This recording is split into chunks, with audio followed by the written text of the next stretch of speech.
the headlines. Poland says it will beef up defenses at its eastern border in anticipation of the arrival of thousands of Wagner troops in Belarus.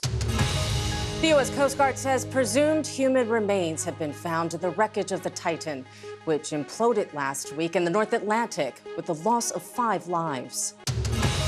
Fresh protest in France after a 17-year-old boy was shot dead by police.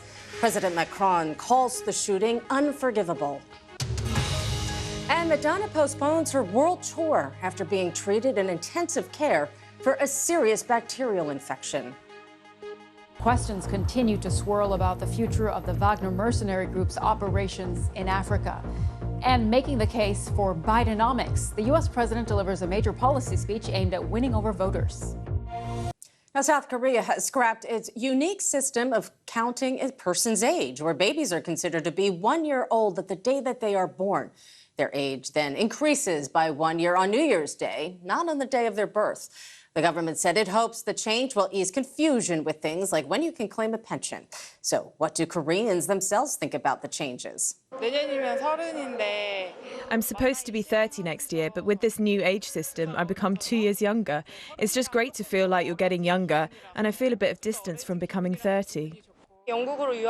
I'm going to study abroad in the UK, so I think it's less confusing that I don't need to explain about Korean age and can just say my international age in other countries.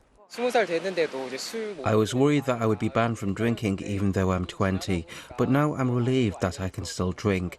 When I was a teenager, I thought it would be good to be 20, but apparently it's not, so I'm happy to be back a teenager again. Well, and before we go, let's bring you some pictures from Saudi Arabia, where vast crowds of pilgrims have been taking part in the Hajj in Mecca, the biggest staging of the Muslim ceremony since the COVID pandemic. Hundreds of thousands of people have been walking around the Kaaba, which stands at the center of the Grand Mosque in a ritual known as Tawaf.